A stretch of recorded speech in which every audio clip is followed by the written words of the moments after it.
This is a very good wildlife painting, leopard here. Now I like the composition very much, and I'll tell you why.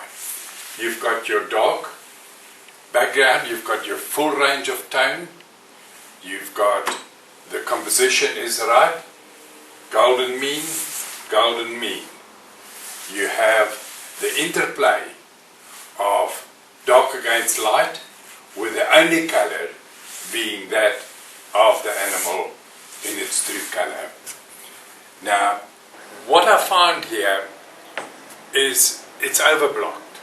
It's covering the whole painting. There is not enough space to look through, for you to look through at a distance, to give you perspective. The other thing is that there is no change in color perspective. These colors right in front of the leaves are the same as those far away of the leaves. They're the same tone and the same intensity. It should have been a lower intensity and a lower tone to push you back, to take you into the painting. To be realistic. That is what paintings are about. The kind of painting that I personally like. I like less is more. What I'm saying is, you don't see the city at the back. You just see an impression of the city in the back. It doesn't distract from your main theme. And then there's a secondary subject, which is a boat which is lying on the sand. It's not a single boat that is lost. In other words, if that wasn't there, it would have been very low key, with all of a sudden this subject slapped onto all the low keys. It does need an escape route, the secondary one. Now both are what I call on the golden mean. That it is a very pleasant painting. The reflections are good.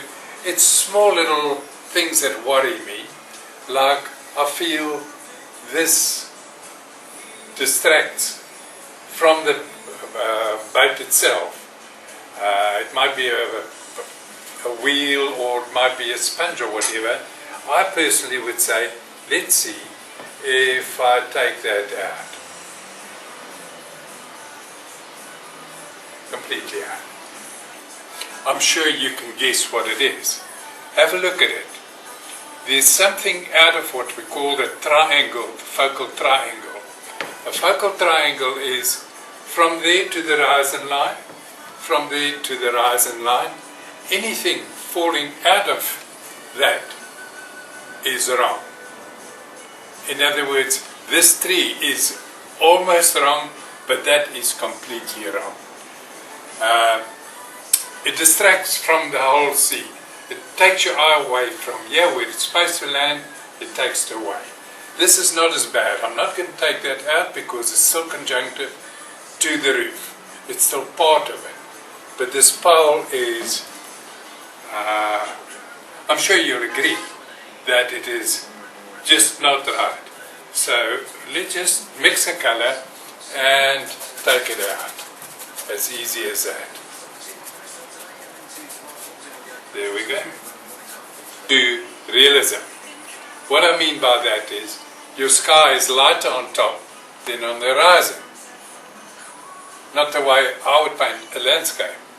But this is a modern piece which could be interpreted as a landscape, a bay scene I see in it. And the foreground is light. We always say the foreground should be dark. The foreground is dark and the foreground is light. But still a very pleasant piece, and it takes a lot of experience to paint something good like this. This, I would say, is a true creation. It's also dramatic because it's played up against a dark background with the white dresses, which is very feminine, and it's a pleasant painting. This is the sort of painting I can recommend you try and do. It's easy to draw. Keep your brush strokes loose and it'll come out. I feel the major boat is slightly inclined at the back or resting too far in front, it doesn't show the shape of the hull in front. So if I just take that colour through to there and play it up, that will be defining the colour better.